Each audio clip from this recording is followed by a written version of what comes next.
Ladies and gentlemen, welcome to another edition of 9 Weeks, your unofficial NESCAC Football Podcast, alongside the NESCAC man, Dave Bagatelle, Chris Grace, with you as we are getting ready for Week 3, Dave. We had a Week 2 that we were expecting maybe more competitive matchups, but at the end of the day, we started to see a little bit of separation within the league and what we were expecting. There's a lot of unknowns. There's a lot of parity. There's a lot of teams that are still just figuring it out. And probably the most wild stat is that we are through 2 weeks of NESCAC football. And out of 10 teams, there are 2 teams that are 2-0, which not a math guy, but it's crazy that I bet if you went through the annals of the history of this league, you will not find another season where there are only 2 teams that are 2-0 after 2 weeks this year. It's just a wildly balanced and competitive league. Yeah, I think last week told us, confirmed some things. I think there's still a lot of question marks in the league. We're going to go through it. But some of the teams which Colby team is going to show up this week to week? Is Trinity back? Is Williams for real? Is Bates going to get it going? What's going on in Hamilton? What's going on with Bowdoin? So still a lot of question marks. This will be an interesting week. I think you'll start to see, this week's going to tell a lot because we'll have 3 weeks. It creates a little bit more body of work, start to see some real trends offensively and defensively, start to see some people settle in. Maybe some guys that got injured in preseason start to come back, hearing certain things, which we'll talk about a little bit later. But yeah, I'm excited about this week. You got a couple of really good games, which we're going to talk about later as well. So should be another great week in NESCAC football. Yeah, and also like the thing that needs to be pointed out is that without a preseason, in many ways, Week 1, obviously it's a real game, but without having a preseason, Week 1, you're feeling out what you have. You don't know. You might be switching quarterbacks. You might have a freshman that you didn't think was ready that's ready. You might have a guy that you thought was ready that's not ready. And by the time we get through 3 weeks, I think these teams are going to know a whole lot more about what they have and really what the future is going to look like. But without any further ado, let's take a step aside and talk about what happened last week, and we'll go right from the top. Credit to Amherst, Coach Mills' team. They dropped a heartbreaker in Week 1, but they bounced back and they jumped out to a big lead early and were able to control Hamilton. And it was an impressive win for Amherst, and perhaps most impressive, we talked about it with Coach Mills in our preview edition, and he felt really good about his quarterback play, but boy, what a performance he got from his signal caller on Saturday. And dare we say Amherst is back, but I don't think they're gone. I think they're in there, and they're going to be, if they stay healthy, they've got enough there that they could be a real problem. Yeah, the defense the last couple of years has not been the problem. They've played pretty well defensively. The problem was they had really nothing on offense, and the defense was just spending way too much time on the field. And the problems really in the last 4 or 5 years for Amherst started at the quarterback position. And it looks like he was NESCAC Offensive Player of the Week. Marik Hill seems to be figuring things out. He's a big, strong kid. He can run the ball. They run the RPO. He can throw the ball. I still think there may be an absence of weapons there. He's certainly a weapon. You know, if they could get him some more guys to throw to, they could get another running option going. But with that defense, they play really great defense. Luke Harmon's there, of course, one of the best defenders in the NESCAC. They've got a lot of other good defensive players. The defense is going to keep them in games if they could. The problem has been last couple of years, not enough with sustained drives. Now, they lost to Bates, and we still don't know what's going on with Bates. Obviously, that was on the road. Amherst wins at home against Hamilton. Hamilton, like a lot of the teams in the league, is a flawed team. They throw the ball really well. They don't really have much of a running game at all. Their defense, who knows what's really there. I think this is going to be we're going to talk about the game later, but Amherst is going to be, this week against Tufts, is going to be a really interesting test for them. I agree, but I do want to point out, you talk about NESCAC Offensive Player of the Week and Marik Hill, just to really, we had two quarterbacks this week that had really impressive performances. And for Hill, 25 for 34, 236, and two touches through the air. And then just for fun, he ran the ball 9 times, which doesn't seem like a lot, for 109 yards and a touchdown. You're talking 350 yards of combined offense, 3 touchdowns, no turnovers. That's the kind of play that I think Coach Mills was hoping to see. But I think probably the most encouraging thing is that we spread the ball around. 25 for 34. That's good at any level. But you look at their output, the receiving core. He spread the ball out to 8 different receivers. Carter Young with 7 catches for 60 yards and 2 touchdowns. Sam Gerber, 7 catches for 80 yards. You're completing 7 passes to 2 different receivers at any level. That's impressive. Credit to the Mammoths. Listen, they're figuring it out. It's fool's gold to think that programs like Amherst, Coach Mills isn't going to hang around if they're not going to be competitive. And he was bullish. I think he felt pretty good about some of his guys coming back, and he felt good about his quarterback. And full credit to them, because they very easily could be the third team that's 2-0 in the NESCAC. And I'm sure that they wish they could get that Bates game back. They were up 2 touchdowns late, but nice response. They controlled the game against Hamilton. And then last thing on this one is that Hamilton obviously struggling on the defensive side of the ball and struggling running the football, but Luke Curzum off to a really nice start. Another solid game, 299 yards, 2 touchdowns, no picks. But the Continentals are going to have to figure out a way to get some stops and to get the ball in the end zone, because they're picking up a lot of yardage, but they're not coming away with a lot of points right now. And that's been a struggle for Hamilton. Yeah, they're going to have to. I think they're going to have to run the ball a little bit better. They're a little bit one-dimensional right now. Curzum is off to a good start. Of course, this is his 3rd year starting. He's one of those experienced starters in the league. Seems to be developing. I think if they're going to have some success this year, they're going to get a couple wins on the year. They're going to have to start getting a little bit more balance in their offense. Can't just be all winging the ball around all day. As we move forward, Middlebury, who we saw in week 1 against Wesleyan, took on Bowdoin, and Middlebury dominated this game from the start. Brian Moran was rock solid, 18 for 27, 260 yards and a touchdown, a balanced run game. They ran the ball for 166 yards. It felt Middlebury started to find their way, the team that we thought we might see in week 1. A lot of different guys contributing, and Bowdoin really struggling to figure out their offensive identity, but a solid 3-score victory for Middlebury as they improved to 1-1. Yeah, Middlebury, what we expected from the beginning of the year. Connor McClellan ran the ball really well, ran for 2 touchdowns, had 86 yards rushing. Brian Moran, very efficient through the air.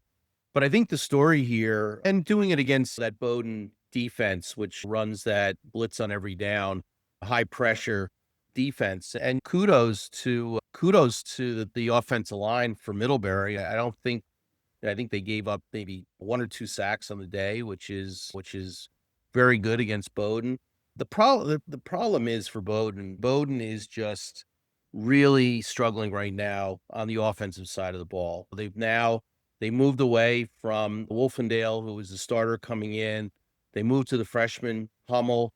He came in through a couple of picks. They're not running the ball well at all. They're getting this game. They had 28 carries for 44 yards. It's just not. I think their longest gain wasn't any more than 9 or 10 yards. So Bowdoin struggles. I'll give Middlebury credit. They're winning at home. They scored plenty of points against the defense, but Bowdoin's offense just is not really getting it done right now. So Middlebury, this win is an asterisk for me, because I just think Bowdoin is just really, really struggling as a team right now.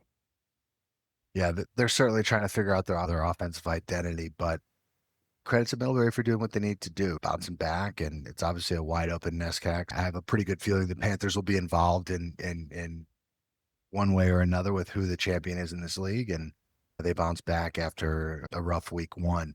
To me, the result that jumped out the most in week 2 was Williams 38, Colby 0. Listen, Dave, we were impressed with what Colby did in week 1 against Trinity. Obviously, how can you not be?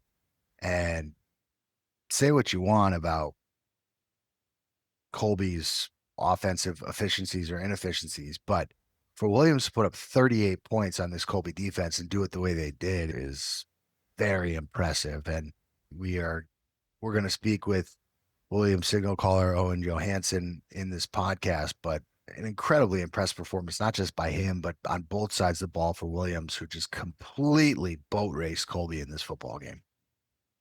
Yeah, Williams, very impressive. They're doing a great job running the ball. I think they had 364 yards on the ground. Johansen had 223 yards rushing on 11 carries. That's crazy. Ridiculous. It's crazy. But he's not the only guy running the ball. John Orris, who, no surprise there, very good player. And John Marvin is running the ball really well, too. So it's really a three-headed monster there. Of course, Johansen is really carrying the load right now, but they've got two other good guys there. And I think equally as impressive, clearly Williams, the run-first team. They ran 62 plays. They ran the ball of those 45 times. But they did throw 17 passes, and Owen threw 2 touchdowns. Credit where credit's due. It's not like they didn't throw it all this week. And Colby, I'm a little bit surprised. I thought they would come in here and make this a little bit of a closer game. I think Colby's defense is pretty good, although watching quite a bit of that game, the Williams offensive line was just manhandling the Colby front. Just really impressive job by the Williams offensive line. And Colby, I don't know. They lost the running back, Keon Smart, and they really haven't figured out who his replacement's going to be at this point. And Miles Drake, very experienced quarterback, is really struggling through 2 picks in this game. They have the NESCAC Rookie of the Year at receiver, and Williams did a really great job of shutting him down. That's Jack Nye, of course. And just Colby couldn't get anything going, got shut out, and really, frankly, dominated. And so we're gonna find out this week if Williams is the real deal. Trinity comes in. We're going to talk later about that game, but this is a real test. Obviously, Williams beat Hamilton in week 1. This week they beat Colby, who did beat Trinity, and now they get to play the real deal. And we're going to talk about the Trinity game, but they seemed like they figured some things out in week 2. Yeah, just one thing to wrap it up. I know you touched on it, but for the East, 45 carries for 364 yards is just comical. 8.1 yards a carry. And perhaps the most crazy stat, for your quarterback to carry the ball 11 times for 223 yards, he averaged 20.3 yards per carry. Yeah. I got a stat for you from this game. Just to talk about how good the Williams offensive line is. They didn't allow a sack. Okay, that's great. They only allowed 1 tackle for loss the entire game. Crazy. 1. So clearly there's some issues up front, but geez, the fact that he was able to even attempt 17 passes when you're averaging that level of dominance up front just tells you that they felt pretty good and they wanted to work on some things. Full credit to the Eves and Coach Raymond. Just to say that was eye-opening would be an understatement. Just a really world-class effort from the Eves and setting up a big matchup that we're going to preview later on. Trinity and Bates, this is a game Trinity week 1 really struggled on the road in Maine against Colby, and Bates struggled throughout much of their game against Amherst, but figured out a way to win that game in comeback fashion. Trinity at home, different team, as you say, at the Coop. The Bantams jumped out to a big early lead, both with big plays on offense and on special teams, and Bates just really was unable to get anything going on offense, struggling running the football. They mixed and matched their quarterbacks a little bit, but this looked like a classic Trinity effort, just workmanlike and in control from the start to finish, and really controlled this football game. Yeah, Trinity looked like Trinity, other than the fact the quarterback looked a little bit more like a game manager to me, but you have 2 really good running backs in DiNapoli and Tassoni. They both had more than 80 yards rushing, and really the star of the day for Trinity was Nolan O'Brien. He had 2 touchdown catches, had a long punt return, 9 catches on the day. I just thought he was a difference maker here, and he was really, if you look at this game, he was really the difference in terms of Trinity versus Bates. And on the other side of the ball, Bates has got to figure some things out. They Basile, last year's quarterback, of course, graduated. The advantage of having him is he was a guy that could run the option, but could also throw the ball. Right. So you had to really think about both when he was in the game. Now they've split the duties. They move Beltran over from receiver. He's clearly the running quarterback. And then when they want to pass, they bring in either Jack Perry or Sean Green. And so it's pretty obvious what the play call is going to be when they make the switch. So it's being telegraphed a lot more. And they just, I don't know. Look, they could go out and run for 400 yards this week. They're not, just don't seem to be running that flex option as crisply as they were last year. Ryan Linsky, great player, still had 2 touchdowns in this game. Really, frankly, when it really didn't matter, this game was probably It was over in the first it half. was. Yeah, totally. I was totally over. So yeah, interesting. I thought this game would be a little bit closer. It is always tough to go down to the Coop and play. And you knew Trinity was going to come in hungry. Right. They haven't been 0-2 in 30 years. I didn't think that they would start 0-2, and I didn't think they would look ahead to Williams. So now they've got a big game this week, and we're going to talk more about that later. But that's really going to be quite game of the week. And as we talked earlier, you think, I don't want to ruin it. We'll talk later about what you think about Yeah. this game. You don't know what I think, Dave. That's what everyone has to hang Well, around to find out. I know you think it's the game of the year in the NESCAC, but we'll get there. Yeah, we'll get there. I do. Also, I want to point out, it's interesting. You look at the numbers for Bates. Sergio Beltran was 3 for 4 for 58 yards passing. So maybe that's the adjustment they make. They stop trying to reinvent the wheel and they just say, we're going to go with this guy and we're going to respect that. The problem is for Bates, I think, is that they're not really getting a lot from their quarterback running the football, which in any triple option, whether it's a flex option or wishbone or whatever, your quarterback really needs to be a threat running the football. And Beltran, 10 carries for 29 yards. Linsky, they gave him 22 carries, just 59 yards. You mentioned the 2 touchdowns. So it is one of those things you bend it and you hope that you break it, and maybe it just didn't happen. It was also probably a factor of Trinity. You're never going to get a more motivated Trinity team than losing in week 1. But it's on to the next one, and the balance of this league showed it in this game. Last week, our game of the week was, Dave, we're on a pretty good hot streak when it comes to picking the game of the week. We thought that Tufts and Wesleyan would be the game of the week. I'm going to start here in saying that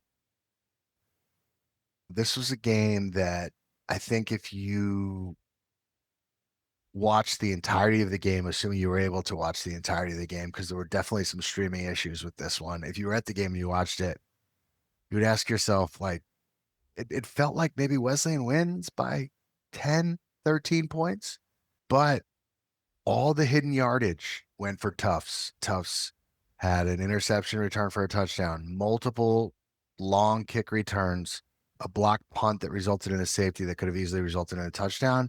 And on the contrary, Wesleyan didn't have any of those plays. And week in, week out, when people ask me what I think a game's going to end up looking, I always say, who's going to win the turnover battle? Who's going to get the quick change situations that come off of a turnover? Who's going to make plays in special teams? And that was really the difference in this game. I think if you played that game 10 times, Wesleyan maybe wins that game 8 times. This is from my neutral perspective. But listen, all of those little hidden statistics and making your field goal attempts, it came down to Tufts making those plays. I think there's questions. We'll talk to Coach Civetti a little later on in the podcast. There's still questions to be answered for Tufts. And you'll see when we talk to Coach Civetti, I don't think he feels like he has the finished product, but they have some explosive playmakers who made some explosive plays, and they did just enough to get across the line. So full credit to the Jumbos, but certainly a frustrating evening if you're a Cardinal fan. Yeah, you didn't even talk about the trick play, throwback quarterback that Pick six, ended up right. pick 6, the missed 2-point conversion, where if there's instant replay, maybe that would have been different. The inadvertent whistle on the onside kick, which Wesleyan appeared to recover. Just a lot of, and none of those seemed to go a Cardinal way on Saturday. But look, that's NESCAC. Those are games on the road. Those games are always crazy. They're always great games. Very competitive game. I will give both defenses some credit. I thought Wesleyan's defense played very well for the most part, bottled up Tufts all game. But Tufts also bend but don't break. They also played very well too. You could say both offenses look a little bit sluggish, but I think that was certainly had something to do with the quality of both defenses. And I think both of these teams at the end of the year are going to be in the mix. I think they're both coach football teams. There's some talent on both those teams clearly. And I think, and by the way, I think every team in the league, in my opinion, I go down the whole list, has some flaws. There is no perfect team this year. No one's going 9-0. There's only two teams left with a chance for 2-0, and they play each other later in the season. So we know for sure that one of those teams will have a loss, at least in that game. I think 8-1 or 7-2 gets it done, which gives you a little bit of margin for error. But the teams with one loss, they're using up their margin of error really quickly. But it was a great game. It was a great atmosphere. It was a great game. Yeah, and there's nothing better than those night games, whether it's in Middletown or in Medford. They do a nice job of hosting up there. It was a great day. The weather was perfect day for football, and congratulations to Tufts on winning a big game. And they've got to look. Both of these teams have interesting tests this week. Tufts, obviously, we'll talk about it later, is traveling to Amherst, and Wes has got to go make the big trip up to Lewiston to play the Bates Bobcats. It continues, but it was a great game of the week. We got more. We're gonna have another great game of the week this week, and looking forward to talking about that in a little bit. Yeah, one thing I would say is I think something that I realize we're an unofficial NESCAC podcast, but I think something that the conference should maybe acknowledge is I think it would be nice to promote the league, and it'd be nice for the families and for the fans. I think staggering the start times, you don't want to get away from your identity. This is always going to be a league that is predominantly noon or 1 o'clock or 1:30 kickoffs, but there's something nice about being able to watch a game that stands alone. And I think we have seen more of that over the last few years, but I think on a week in, week out basis, there's no reason that, assuming that I think at this point, everyone is, excluding Wesleyan, has lights on their field. There's really there's no reason for them to not have one of these every week. And I think there's something where they can almost create a game of the week kind of atmosphere where you can draw some attention. You can let the student body have a moment where there'd be nothing more fun than going to a small liberal arts college and getting to go to a game on a Saturday night once a year, right? I think everyone should get to experience that. That's what I feel watching that. To your point, 3 of the last 6 weeks, there is a night game. Bates, the following week, is hosting Colby. And then the following week after that, Tufts has a night game. They're hosting Bates. And then the last week of the season, Colby and Bowdoin finish up under the lights. So yeah, but I would like to see it spread out more across the league. And I'd like to see there be an initiative where maybe we figure out a way where there's more opportunities for that, because I think the majority of the parents that come to the games typically probably spend at least Saturday night wherever they are. And you could probably speak on this more than I can from your own experiences, but I think it's nice. It makes the players feel more important. It makes the situation feel more important, and it validates the process. So just something to think about. But yeah, I agree with you. I digress. So look, we wrap up week 2. We've got 2 teams, Williams and Tufts, that are 2-0. A whole litany of teams that are 1-1, and a couple of teams that are really trying to figure out where they're going to be at the end of the year. And we'll touch on that more as we go forward. But as we step aside, Dave, and we get ready to preview week 2, I know that the NESCAC man, not to be confused with Dave Bagatelle, has probably figured out some up to the second power ranking. So I'm dying to know, because my power rankings last week were way off from yours. So I'm dying to know what your power rankings are here in week 3. So should we start with 10 and work our way up? Sure. So if you're rapid fire up until we get to 4. So you could probably figure out our 10th ranked team pretty easily. Number 10 is the Bowdoin Polar Bears, for the reasons we mentioned earlier. They were 9 last week, just for the record. They are 0-2. Hamilton is our number 9 ranked team. They were 10 last week. They've looked slightly better than Bowdoin. They're also 0-2. Our 8th ranked team, just based on the level of competition they played so far, I still need to see a little bit more out of them, is the Amherst Mammoths. They are 1-1. Our 7th ranked team is the Bates Bobcats. They're also 1-1. Our 6th ranked team is Colby, who is also 1-1. Number 5 is Middlebury, also 1-1. Number 4 is the Trinity Bantams, also 1-1. Our number 3 ranked team is the Wesleyan Cardinals, also 1-1. And our number 2 ranked team is the Williams Eefman, 2-0. And our number 1 ranked team, or my number 1 ranked team, I should say, I don't want to throw Chris in on this. No, don't throw me into this. Is the Tufts Jumbos, just based on they beaten Wesleyan, and Wesleyan was the number 1 ranked team before. I think they look good. I think, and I'll just talk about Tufts versus Williams because that's the 1 and 2 ranked teams. I don't really know what Colby's all about. I'm not impressed with their offense. And they beat Hamilton, who I don't think Hamilton is one of the better teams in the league. And Tufts has beaten Wesleyan. Of course, they beat Bowdoin, who's also not good, but I think the level of competition Tufts has faced is slightly better than what Williams faced. So we'll see. I think this week will tell a lot, but that's where I have the rankings. I'm happy that you spoke on behalf of both of us, Dave. So we will. I said that's where I have the rankings. Yeah, you corrected yourself. Those are NESCAC Man's official rankings. We'll take a quick break and we'll thank our sponsors. We'll come back and we'll get ready to preview week 3 of 9 weeks. Back with more on your unofficial NESCAC Football Podcast right after this. Welcome back to 9 weeks, an unofficial NESCAC Football Podcast alongside Dave Bagatelle, the NESCAC Man. Chris Grace with you, and we welcome in the head coach of the 2-0 Tufts Jumbos, Jay Civetti, coming off of a thrilling 22-20 victory over the defending NESCAC champion Wesleyan Cardinals. Coach, first and foremost, congratulations on the big win. Something about when they turn those lights on in this rivalry, man, it just, you can just turn it on in the fourth quarter and you're going to see something. And this one certainly didn't disappoint. Another one that was and the Brits would call it squeaky bum time. It was certainly one of those kind of games, right? Just an incredible battle between two teams, and congrats to you for coming out on top. Yeah, thanks very much, guys. It was, again, another added amazing football game between us and the Cards. That's a heck of a football team we played, and there was a lot, I think, probably for both Dan and I think there's probably a lot of good football on there, and then there's a lot of things that we're pretty frustrated about. At the end of the day, look, our kids played great. They were very resilient. Like most of these games, it comes down to who's got the ball last, aside from a few outliers here or there.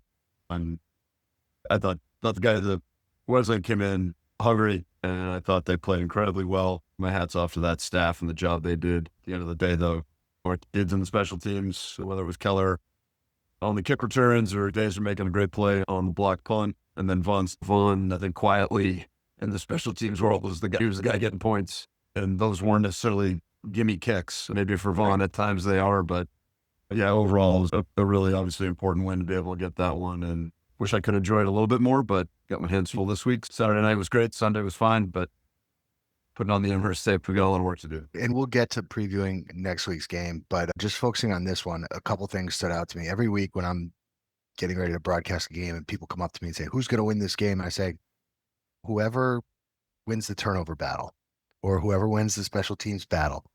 And if you look at the box score, you'd say maybe Wesleyan, in theory, could have won this game, right? When you look at the offensive input, but all the little hidden yardage, all the little things, you guys really came out on top, whether it was executing with your place kicker or, like you said, blocking a punt, having great returns throughout the course of the game. And then obviously the play that turned the game was the pick six. But talk about, even though you guys are breaking in a new quarterback who did some good things on the ground and you're not probably firing on all cylinders offensively, the pride that comes with just finding a way to win a football game like this. Yeah, that's ultimately what I said to the guys in the locker room. We're still a fairly inexperienced team. A lot of fresh faces out there, a lot of guys that haven't been in those situations.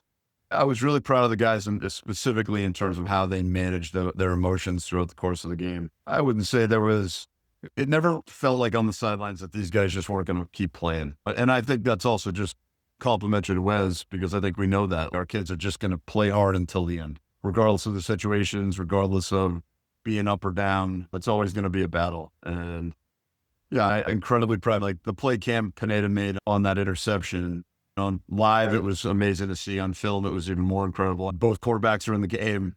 It wasn't something that we had seen like that week one. Cam was forcing the edge outside the tackle, and there was a really actually well thrown ball. It would have seemed. Cam just made an amazing play on it. Really, he's a very athletic kid. Comes from a storied program in Miami. and I think showed up in a way that we hadn't seen yet, but that we knew that he was capable of. So I think there's a lot of those little moments right now that happened in that game that guys that we've recruited and obviously seen in practice do great things. But I think the way that this season's progressing for us, I think we're learning a lot about ourselves within games. You talk about those specific little moments. I think we're growing and learning. I think our kids practice great. They practice incredibly hard. But there's just some things with a young team that you can't simulate in practice. It's not until it happens in a game. So obviously a great job from the older guys that have played, setting the standard, making sure guys understand what's expected. But yeah, it was a lot of great individual moments, but ultimately it was a fantastic team win that took everybody to do it. Yeah, let's talk about the special teams just for a minute. We touched on it. Obviously, blocked the punt for safety. Could have very easily been a touchdown for you guys. Couple long punt kickoff returns. Obviously, Vaughn, who I think is, for a long time, he's been one of the better kickers in the league. He converts it. Was that something you thought during the week that by emphasizing, you thought you had an edge there that you could exploit? Yeah, look, I think over the last, when I gave up play calling on offense and Mike McDonald took that over, to be honest, I'm looking around being like, well, what am I going to do? So for the last couple of years, I've spent way more time on special teams. This particular year, Matt Pierkowski ended up taking the special teams over from me. So my role is more involved in the day-to-day running drills, helping with scheme. But Matt's the one that coordinates it. Him and Mike Murphy as well. Our linebackers coach. Murph drew up the pump block. Actually, the two of them, I think, work really well together and do a great job. And we had actually talked about the scenario. The block was actually supposed to go to another guy. And we had talked about if Wesleyan blocked down, then the other one Gazer had to be ready to fill in. And that's exactly what happened. So my hats off to two young coaches that understand that it's important to the head coach. And we probably spend more time on special teams than average. I think that goes back to the times when we didn't have necessarily a great team offensively or defensively, and it was the area where either we could develop more guys or it was the only edge that we thought we had. So I think that's just built over the years. I think our special teams for a number of years, I think, has won us a handful of games. I just think this game just ended that way. It just came down to that. Probably could have said the same thing had we not blocked the punt or had Keller not had those two returns. The return yardage that Kelly had, or the field position that Wesleyan started with, was equally as impressive. I think the Tufts special teams just is getting the nod because we won, and one of those plays specifically was the difference in points in the game. But yeah, I think it's something that we hang our hat on. I think we work really hard at it. I think our kids buy into it, and it's not just like another thing we do, right? It's as important as offense and defense within our program. Just a real quick follow-up, because it is special teams related. What happened at the end there on the onside kick with Wesleyan kicking off? Looked like they recovered it. It seemed like it was an inadvertent whistle or something. Yeah. What was going on there? Yeah, the ruling that I got, we were offsides on the onside. The two guys that were on the side of the Wesleyan side were actually standing on the line. And credit to Dan for seeing it and alerting the official, so you can see him on the film telling the linesman that we were offside. So the flag was thrown.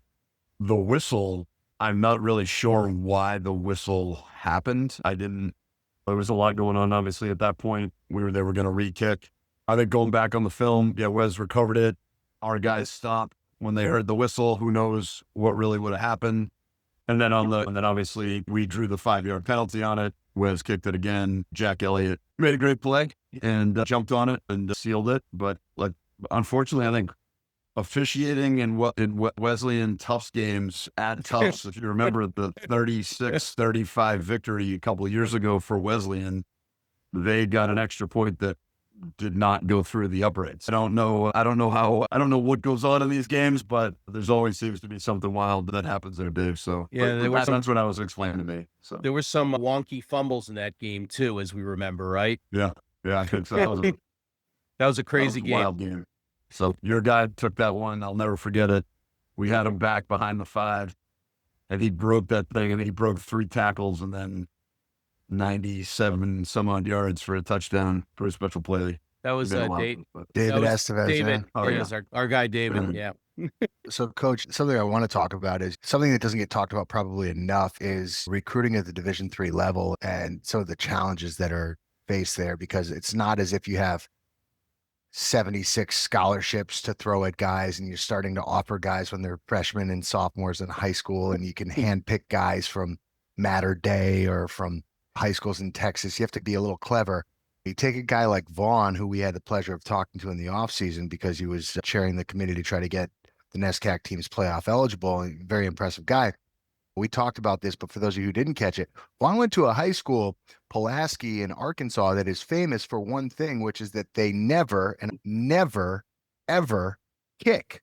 Yep. They don't punt. They don't kick field goals. Maybe they kick extra points. I'm not sure. Probably, maybe just for fun. How did you stumble upon Vaughn? Talk about that for a second. Yeah, Coach Jones kind of seen Vaughn at a camp, maybe at a Vandy camp or Rice or something down south there in the summer. We at the time we were connected with another kicker. We had just brought a freshman in that year, very late in the process. It was around Christmas time that Vaughn came to visit. And the only reason I really remember this is there was Vaughn got snowed in on his trip to Tufts. It was like airport was shut down for days. I think he was at Tufts for 4 days because he couldn't get out. I remember being all worried about NCAA and not knowing what to do, but it all worked out. But yeah, Vaughn, he had some higher level offers. I think he had done some work through some kicking camps and had gotten some notoriety that way. His onsides. World class. He's got the best onside kick videos you've ever seen in your life. But yeah, it was really credit to Vaughn and Ken for just staying in touch with each other. He's a very bright kid. Tufts was on his list. He had already had his application in because we at least said, hey, maybe later down the road there'd be something there for you. But right now we're not feeling it at this stage.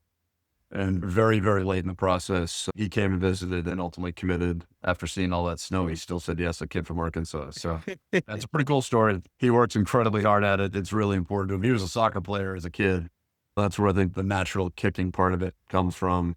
And I think he's broken every kicking record at Tufts, as far as I'm aware. I think the only thing he's chasing right now is all-time points, which I think he's getting pretty close to. I think Chance Brady still has that right now. And he kicked more field goals against Wesleyan than he did his entire high school career. So you have that going for you. Yeah, which is nice. Exactly right. Kids So, don't Coach, get that joke anymore, Chris. Yeah, I get it. So you're coming into game 3. Your defense has been playing great. Obviously, the offense has struggled a little bit. Still trying to find your footing. New quarterback. You got a lot of new guys there. How do you feel about the team at this point? Obviously, you're 2-0, so you can't be too upset with things. But obviously, but the coaches at this point in the season, we talked to a lot of them. They say, "You got to clean this up, got to clean that up." What's your feeling heading into game 3? Yeah, I think traditionally, depending on whether you have a veteran quarterback or not, or if you have a veteran offense returning, I think defenses always seem to be ahead at this stage.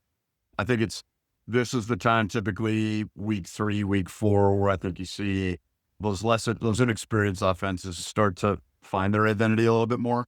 Like for us, I think the reality that I have to remind myself about is I know Bowdoin hasn't had the start that they want, but their defensive scheme in game 1 creates some challenges. I think in the first half of the Middlebury game, I think it was creating some issues there.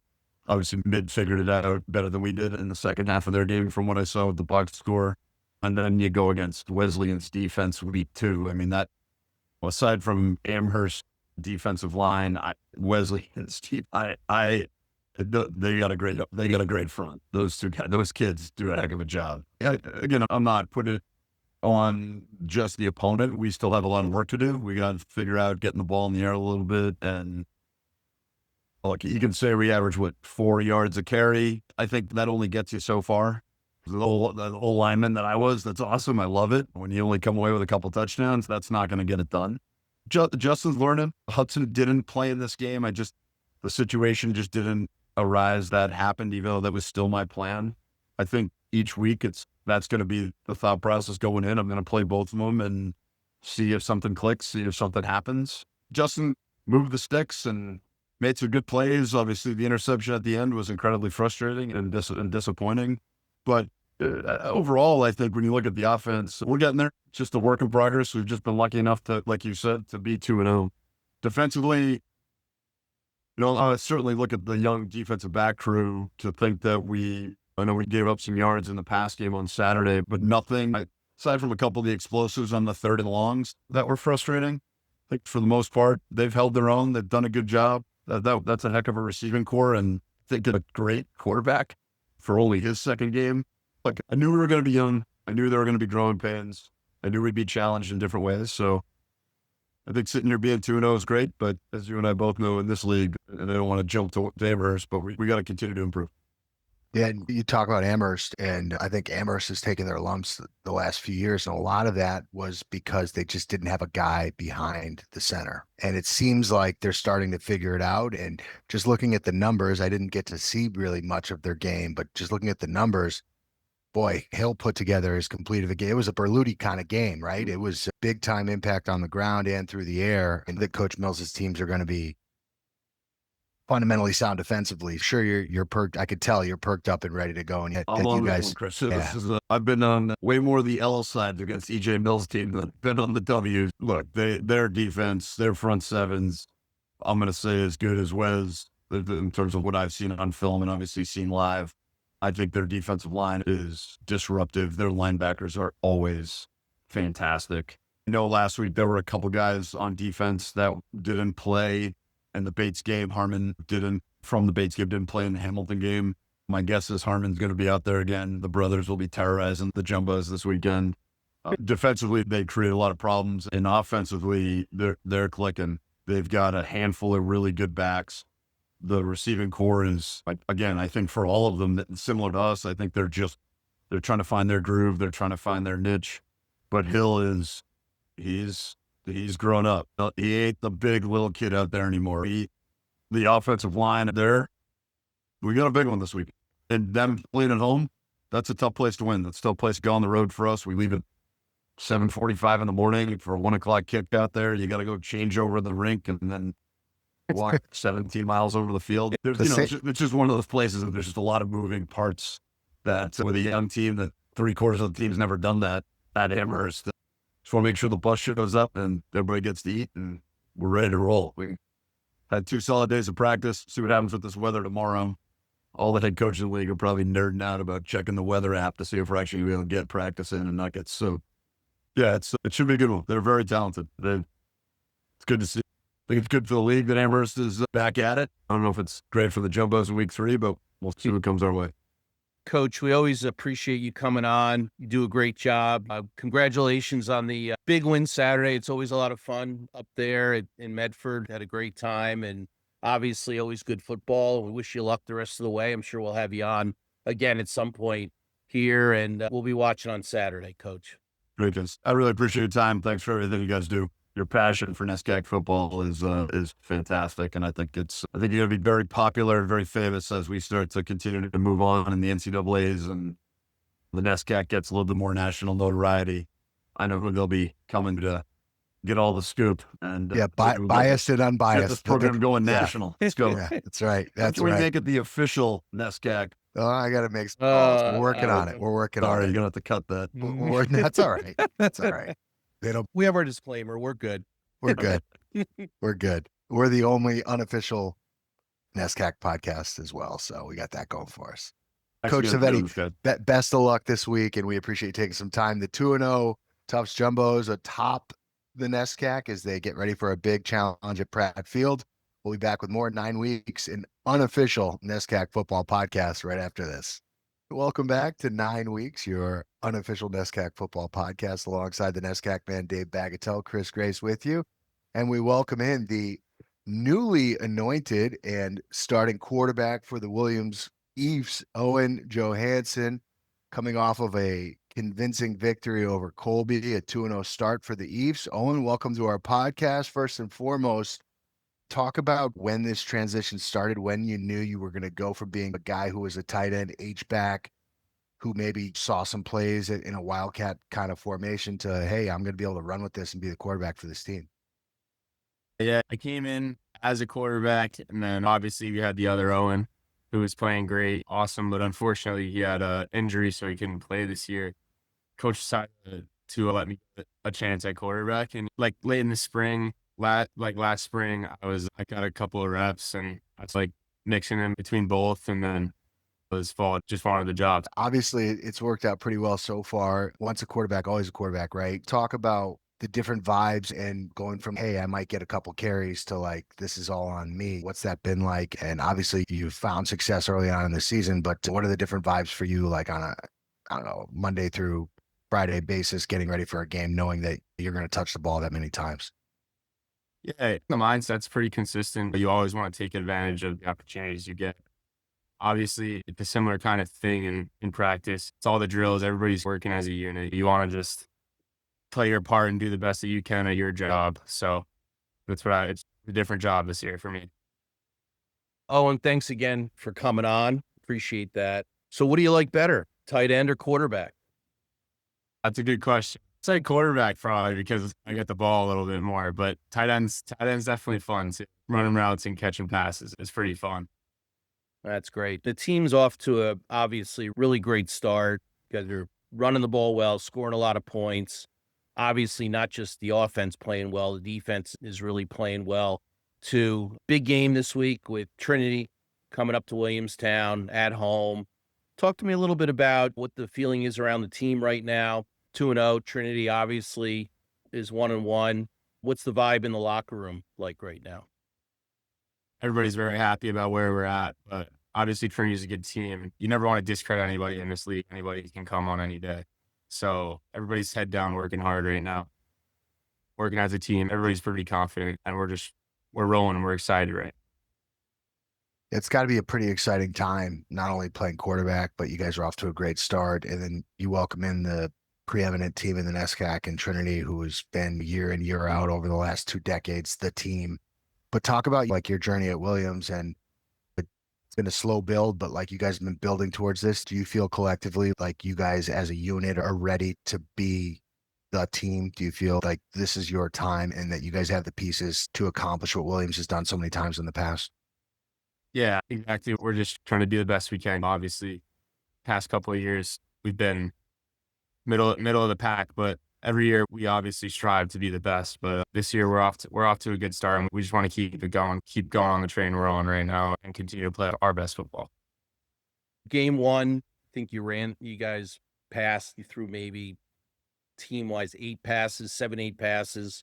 Last week, I think you guys threw 17, 18 passes. Obviously, there are going to be some games you're going to have to throw the ball a little bit more. I know you don't want to hear this, but you may actually fall behind in a game where you'll have to play catch up. Maybe not. We'll see. How do you feel about, obviously, you've excelled on the ground. There's probably going to come a time where you're going to have to put the ball up in the air a little bit more. How do you feel about that? How do you feel the offense will perform in that situation? I'm confident in our guys. I'm confident in our team. I'm confident in our coaches. I think the coaches have a good game plan, and as long as we follow it and execute every week and everybody does their job, I think we'll be in a good position every week. And physically, just looking at the numbers, you've been carrying the ball a lot. I do want to point one thing out, Dave. 2 touchdowns through the air, 10 for 17, but 223 yards on the ground, my man. That's quite the afternoon against any team, but against a Colby defense that is littered with big-time linebackers. Physically, how are you feeling? And mentally, you got to be feeling pretty well, I would imagine. But that's a big-time day. That's a Tebow-esque kind of day you put forth there. I'm probably dating myself if you remember Tim Tebow, but that's a pretty big-time day you had there. How are you feeling physically?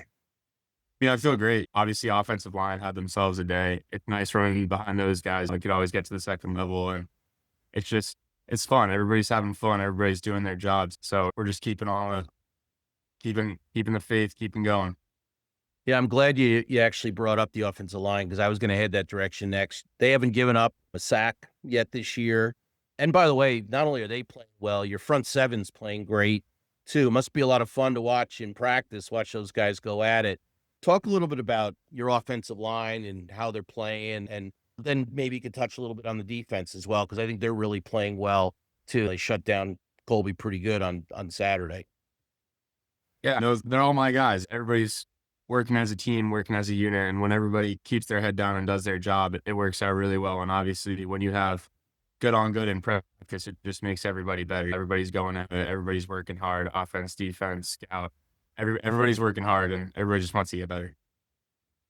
As you get ready for yet another big game here, what are you most focusing in on? Is it taking care of the football? Is it being a vocal leader? That's the biggest thing I think about being a quarterback, is that everyone knows that you are the leader of the offense. What is your keys this week as you're going into probably your most challenging game of the year? Yeah, obviously Trinity's a good team. Everybody wants to beat Trinity, but we got leaders all over the field. We got a lot of upperclassmen on the offense, and everybody's working hard, just going at it and trying to keep all positive mindset. And we just want to beat Trinity. You're a junior at Williams. I want to just shift gears a little bit. Just for those that aren't as familiar with the NESCAC, these are all student athletes. They all go to class every day. So why'd you pick Williams, and what are you majoring in, and what do you hope to do after school when you're all done with your football career? Unless it's maybe playing on Sundays, I don't know. But beyond that. Yeah, Coach Ray, obviously, and Coach, one of the old coaches recruited me to Williams, got me pretty early in high school, and I just kind of came here, visited once, and fell in love with the campus and stuff. It's a really beautiful place, and obviously the academics it's pretty hard to beat here. That's definitely a big reason I came, and also being able to play football, just the sport I love. But I'm an economics major right now after college. I can actually share it all on yet. I'm still trying to figure that out. Good. Embrace it while you can, brother, because trust me, I have a 2-year-old running around that will tell you that it goes very fast. So embrace the moments while you can. Listen, on behalf of both Dave and myself, we really appreciate you taking some time. I know it's busy. You got school, you got prep, you got playbook, you got everything else going on. But best of luck this weekend. We'll be watching. We hope we can connect with you down the road. We'll definitely see you down the road as well. At least one of us will. I'm sure one of us will be at the Little 3 game. I won't let you know which one of us that is, but super impressed with your success so far. And you may or may not know this, but one of us picked you guys to win last week, and you can figure out which one. You can figure out which one of us that was. I'm not gonna play all my cards, but one of us has been a bigger believer from far away, so you can figure that out. But we appreciate your time, Owen, and best of luck this weekend. Awesome. Thank you guys so much. I really appreciate that. Yeah. Good luck to you, Owen, on Saturday. Big game. Thank you. Appreciate it, guys. That is the signal caller for the Eves, Owen Johansen, getting ready for a big game against Trinity on Saturday. We'll be back with more 9 Weeks, your unofficial NESCAC Football Podcast right after this. This episode of 9 Weeks NESCAC Football is sponsored by Sloan Walsh, LLP. On the gridiron, victories come from preparation, smart play calling, and a defense you can trust. For 91 years, Sloan Walsh has brought that same approach to the legal field, especially when the game is toughest in insurance disputes. They know how to protect the end zone, move the chains, and deliver results when it matters most. From complex litigation to safeguarding what matters to you, their team is built to go the distance. Sloan Walsh, LLP. Trusted counsel, championship effort. Visit sloanwalsh.com to learn more. Hey, NESCAC fans, you can transform your game day experience with Game Day Sports, your ultimate partner in celebrating athletic excellence. They collaborate with teams and parent groups to create memorable keepsakes for every fan and player. From personalized parents' lanyards to giant heads of your favorite son or cousin or nephew or niece, maybe not niece in football, to senior banners that cheer on your favorite players.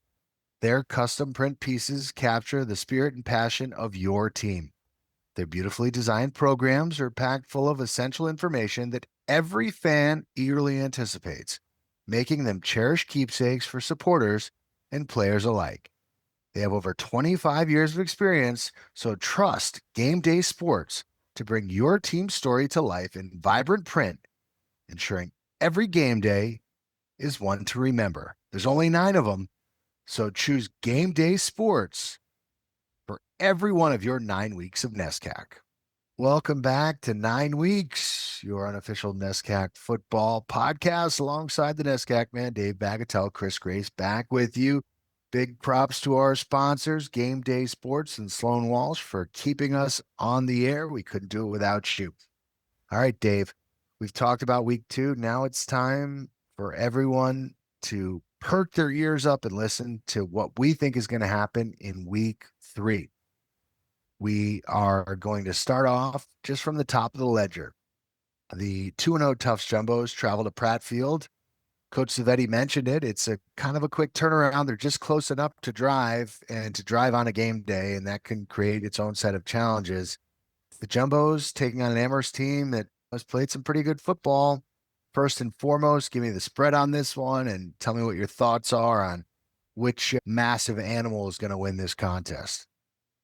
Yeah, just for those keeping score at home, I was 3-2 last week. Uncharacteristic 3-2, by the way. I'm 7-3 on the year, so this is going to be a big week. I feel like a 5-0 week is coming. So, for those of you at home, they're really concerned about that. Hanging on bated breath, making sure you go 5-0. If you're playing parlays on DraftKings on the NESCAC games, you never know. You never know. All right, what's the number here? I have Tufts on the road at Pratt Field in Amherst, Massachusetts, -10, giving 10 points to the Mammoths. I have the original Elephants, the Jumbos, giving 10 points. And I think Tufts, I think the number is going to be right around that. I think this is going to be a pretty low scoring game. I think it's 20-1 to 10, 20-10, something in that ballpark. I think Tufts defense, they're both coming off wins. We talked about Marie Kill. He had a good week last week. But Tufts defense is better than what Amherst has seen thus far. And I think Tufts will get enough offense to win by 10 points. I think the difference here, frankly, is Vaughn Salicki. I think he'll have a great game kicking the ball. I think Tufts special teams looked good last week. I think they'll do something on the special team side. Their defense has been very good. Their offense struggled a little bit. I think they'll get the running game going with Shapiro and Reese. Shapiro broke a big, long game last week at the very end of the Wesleyan game that kind of sealed the victory. Yeah, I think this is going to be very similar in some ways to the Wesleyan Tufts game. It's going to be ugly, not going to be a pretty game to watch, but I think just Tufts is going to come out with the win on the road. All right. I guess I'll continue my trend because I'm not working this weekend. I will predict the games. I haven't gotten to watch Amherst enough yet this year to get a real feel other than just seeing the stats. But something tells me that Coach Mills is up to something. It's a tough turnaround. I'm just going to go out there. 17-14 Amherst, but cliche, the team who turns the ball over less is going to win this game. If Amherst can protect the football the way they have, then I think they're going to have a great shot, because what I saw from Tufts last week is they're going to struggle moving the football, and they're going to struggle running the football against an Amherst front seven that is just as good as just about anyone in the league. But we'll see what happens. But I think if Amherst can figure out a way to make some plays offensively, it's a tough challenge, a quick road trip. I'm going to put myself out there and say that there's going to be another team that has one loss this week. I'll take Amherst in a close one. In Lewiston, Wesleyan making the daunted trip to Maine to take on Bates, a Bates team that has, I don't want to say they've had Wesleyan's number, but they've definitely, even taking away from last year's win, they've made games complicated for Wesleyan over the last few years. And it's always complicated anytime a Connecticut team travels up to Maine. It's certainly for Wesleyan. It seems every time they go up to Maine, the games are one-score games. It's what are you moment for both of these teams. Bates, who had high expectations, probably a disappointing effort last week, and Wesleyan, who in many ways, as we've discussed, feels like they probably should have won last week. A lot of fodder for thought in this one, Dave. I know who you're picking, but I'm curious to hear your thoughts on this one. Yeah, so I have Wesleyan giving 10 points. I think I'm not going to give the score yet. Let me give you my analysis. So I'm going to counter what you said. Yeah, the games, obviously Wesleyan was their only blemish last year. They lost at home. They were 8-1. Their only loss was to Bates. And Bates, in order to beat Wesleyan, they almost had to play a perfect game, and they did. They played very well. It was one of their 2 wins on the year. And this is, look, obviously, Coach Matt Coyne of Bates went to Wesleyan, coached at Wesleyan. This is a game he circles on the calendar every year, so it has a lot of meaning for him and for the Bates program. And it's a good measuring stick for them as he's rebuilding that Bates program. But contrary to what people think, Wesleyan hasn't lost in Lewiston since 2004. They've won 9 straight up there. The games have been close at times. Wesleyan always seems to get it done there. They're 18-2 all-time in Lewiston. This game's really strength against strength. Wesleyan is very good against the run. I think they're third in the NESCAC. Bates is third running the ball. They run that flex option. I think Wesleyan just has too much talent. I think that the offense gets going a little bit. I think the trick plays are a thing of the past. I'm looking for guys like Dante Kelly and Blake Newcomb and the tight ends, Capuano and Sal Frank, and the running backs. They've got Diaz and Flynn and a bunch of other good running backs. I think the offense just has too many guys. I think Wesleyan wins something like 28-17. I don't think this one's even as close as that. And look, I think Bates is good. I think they're an improved team. They're better. They're going to be better than 2-7. I had them getting to 500. I still think that they're going to be flirting around 4-5, 5-4. I just think Wesleyan is going to be in the mix at the end of the year. They're a high quality team. And I look at them to, just like they did last year after they lost to Bates, they ran off 6 straight to win out and win the championship. I think that this is a big moment after losing to Tufts. I think they bounce back this week. I think they clean up a lot of special team stuff from last week, and they come away with the win on the road. Yeah, I agree with you here. I think Wesleyan has too many horses for Bates. I imagine they've seen the game tape from that loss last year enough times. I would be shocked if the Cardinals don't come out ready to go. So I agree. I think Wesleyan wins pretty comfortably. Let's move forward. Bowdoin and Hamilton, 2 teams really struggling to figure out a way, just really a way to get something going. For Hamilton, it's, struggling to convert what is a lot of hidden yardage into points. And for Bowdoin, trying to figure out a way to get something going on offense. And this game is in Clinton. Dave, based on your power rankings, I imagine you see Hamilton as a decent favorite here, but I will defer to the NESCAC man and your thoughts on this one. I have Hamilton favored. I have them given 3 points. I think this is going to be a very close game between, I think, 2 teams, other than something I'm going to point out in a second, are pretty evenly matched. I think just Bowdoin's defensive scheme just gives people problems. Hamilton's offensive line's play great, but I think Hamilton's offensive line may have a problem with that Bowdoin blitz. So I don't think Curzon's going to go out and throw for close to 300 yards like he's done the first 2 weeks. I think they'll do enough. They've got Boynton there. He's a pretty good receiver. He's an all NESCAC guy last year. He hasn't really broke loose yet this year. I think Hamilton just has a little bit more right now. And Bowdoin, we'll see if Bowdoin continues with the freshman quarterback. And last week he played in limited action through a couple of interceptions. It's tough as a freshman to come in and play college football. I don't care if it's D3 or D1. The speed of the game is just much, much faster than it is in high school, having done it myself. It's a completely different ball game, and I think it takes some getting used to. And look, the kid might be a fantastic player, Hummel. He may be a great player, but it's tough coming in and being thrust into starting role as a freshman if he is indeed the starting quarterback. I think Hamilton right now is just a little bit better than Bowdoin, and so I have them getting their first win of the year. Yeah, I'm with you on this one. Again, I think Hamilton is closer to where they want to be, right? Obviously, they have some things they need to fix. You look at the way their offense is moving the football, you got to think that, especially being at home, Hamilton is a solid favorite here. And I think the Continentals figure out a way to win this game. And it's a great opportunity for both teams to pick up their first win of the year. So as we keep it moving forward, obviously the penultimate game we're going to preview got a lot of storylines here because we don't really know what we're going to see.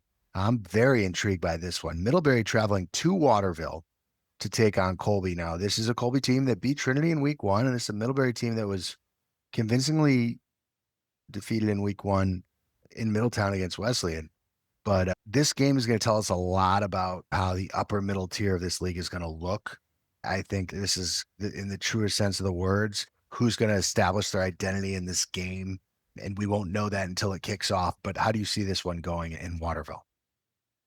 Yeah, so I have Middlebury -7, and I'll tell you who I picked in a second. But this is a really interesting game to me because Both teams come in 1-1. Middlebury didn't look Wesleyan, I thought, really outplayed them in the first week. Middlebury looked a lot better. Last week, Colby, of course, they beat Trinity week 1, shock of the year so far, maybe the shock of the last 5 years. And then last week just got really had a lot of challenges, faced a lot of challenges against Williams. Here's the thing with Colby. I think their defense is played pretty well, and they have a defense. Their offense, surprisingly, because I think they have some really good players, experienced quarterback and Miles Drake. They have the reigning NESCAC Rookie of the Year in Jack Nye, and they're averaging 6.5 points a game in their first 2 games. They're 9th in total offense. They haven't thrown a touchdown pass yet, and Miles Drake's thrown 5 interceptions. And they also, just to put icing on the cake, they lead the NESCAC in sacks against. Just offensively, they're struggled. Middlebury's got a lot of new guys on defense, especially in the front 7. But I just think Middlebury, Coach Manigo's a defensive guy. I think they're just going to figure out how to scheme them. I think Middlebury wins this game 21-10. I think they cover the spread. And by the way, Middlebury's got some good experience on offense. Brian Moran, good player, had a good game last week. Connor McClellan, good running back. They've got a good receiver in Johansen. Yep. So I just think Middlebury's got more guys on the offensive side of the ball, and they'll outscore Colby. Yeah, what's interesting, you talk about Miles Drake and his struggles turning the football over. You look at his numbers, his completion percentage is pretty good. We talked to this at length with Coach Cosgrove last week. He was pretty efficient in week 1 against Trinity. It's just when he's throwing in completions, they tend to be going to the other team. And it was the same this week. I think he was, 15 for 25 or something like that in that range. But it's just the turnovers will kill you when you're a team that's struggling to score points. And I tend to see it your way. I think that Middlebury traditionally and over the last few years gets better as the season goes on. And they've been a little bit of a slow starter, but they are a team that you get into the bulk of the schedule, and they're a team you don't want to see. And they have enough skill players on offense. They have enough experience at the quarterback position if they can protect the quarterback, which is the important part of this game, okay? I think the key to this game is if Middlebury's offensive line can give Moran enough time to be comfortable in the pocket, because if you watch him against Wesleyan, on the first drive of the game, he had time and he was able to throw very accurate balls down the field to Ahonen, who was really good in the first half of that game. But they were struggling getting a push up front after the game went on. And Colby's linebacking core, the way that they approach things is always going to make that a little bit of a challenge. They're going to muddy the waters a little bit. They're going to be aggressive and physical. With all that said, I'm with you. I think Middlebury gets the job done on the road, but I'd say maybe 17-14, a slug. Colby's going to figure out some things offensively. Drake's got to figure out a way to take care of the football. Jack Nye's too talented. Obviously, I feel like the game against Williams is a little bit of an outlier. You get behind big early, play outside of your comfort zone, try to do too much. But I think it's a really intriguing game, and it'll tell us a lot about where we're at in the NESCAC. That's just it. Part of the issue last week was Williams, they were doubling Nye and trying to say, hey, smart, you're going to beat us. Smart, let somebody else beat us. And I think Drake's interceptions, and I watched a lot of that game, were coming off of him just scrambling, running for his life. Yep. Williams was in his face. They're chasing him. And I don't want to say he's forcing things, but he's a competitor. He plays also basketball for the Colby Mules. The guy likes to win. He's a great athlete, obviously, and he's trying to make things happen for them. And I get that. Maybe it's just letting the game come a little bit more to him. He's clearly experienced. He knows what he's doing. He's had success in this league. But I think they'll figure it out. This isn't going to be a season-long thing, but I think Middlebury is just too well coached, and they got just too many guys to have it happen to them this week. All right, David, this is what it all comes down to. This is the moment we've all been waiting for. It's the game of the week. It is Williams at home taking on the Trinity Bantams.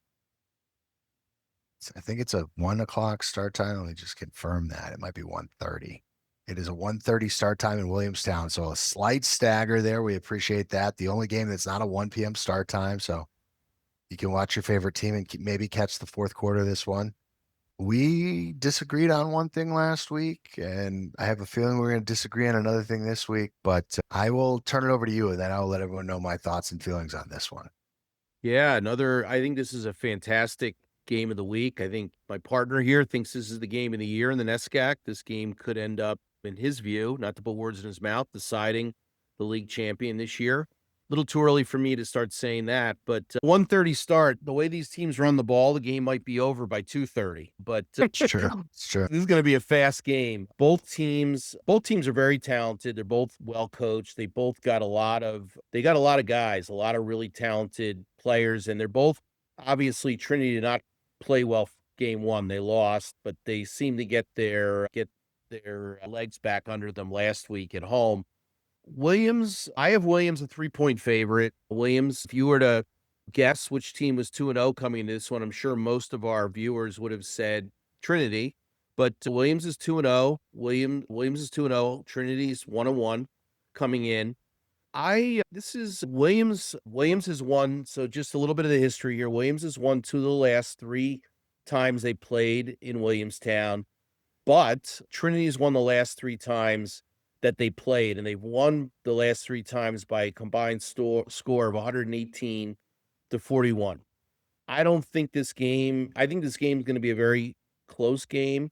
I think these teams are very evenly matched, except for one thing. And by the way, I think that Williams is going to try and run the ball. Obviously, but I think what Trinity is going to try and do is they'll put 9-10 guys in the box and, hey, dare Williams to try to go up top, and we'll see if our guest, Owen Johansen, can get the ball up over the top, because I think there might be some opportunities there. But I think the X factor in this game, and I think the difference maker, and one of the reasons why I'm going to pick his team to win, is Nolan O'Brien. Nolan O'Brien is just playing right now. He's a Trinity wide receiver, is playing at a completely different level. He took over the game last week against Bates. He was a one-man wrecking crew.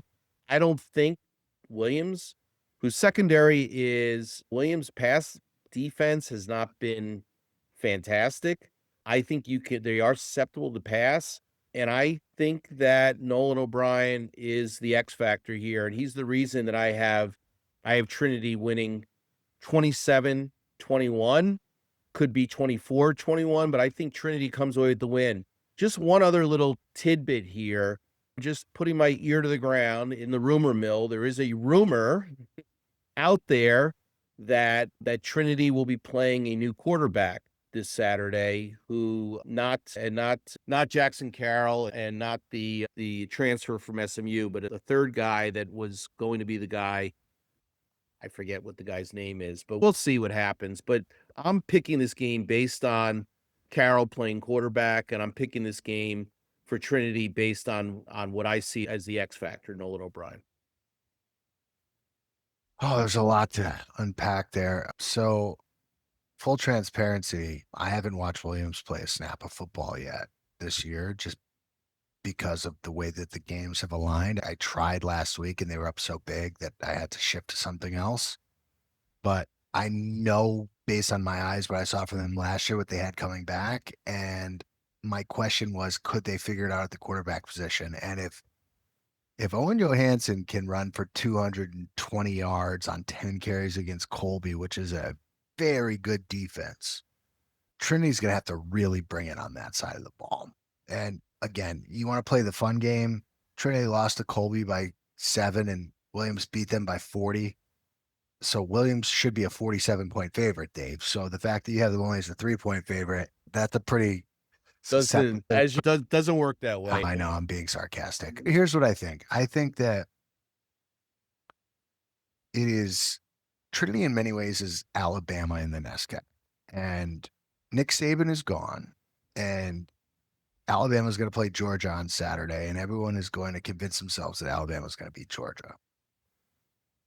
I can't unsee what I saw in week 1 for Trinity. I don't care if they have a new quarterback and maybe he was hurt the first couple weeks and he plays and he's a difference maker, that's fine. But the things that stood out to me was that the way that Colby was able to get to the quarterback. And that has nothing to do with the quarterback necessarily. It has to do with the strength and the status of the Trinity line. You talk about what Williams did to shut down Jack Nye. Now, is Jack Nye Nolan O'Brien? No, but he's Nolan O'Brien light at this point in his career. He's a difference-making receiver. Williams is going to try to take O'Brien out of the game. How's Trinity going to adjust to that? Is Williams ready to take that next step? Are they ready to do the Williams thing, which is every 4 years they build and they figure out a way to. This has been the pattern over the last decade or so, right? Williams builds up and they get older and they figure it out. Yeah, if Williams takes care of the football, they're winning this game. I think football is won at the line of scrimmage. I think Williams is better on both lines. And I think if they take care of the football and they don't give up the pick six, they don't give up the kick return for a touchdown, I just think they're better. This isn't an indictment on Trinity. I have full respect for the skill players that Trinity has. I do. I just know what my eyes have shown me. And I'm not seeing it. Now, this week we come on next week and you're welcome to gloat. And I could be wrong. Because again, I haven't seen Williams enough this year to talk about all of their strengths, but I can follow the numbers and I know that's a proud Colby team and they put up basically 400 yards on the ground against Colby, which is shocking.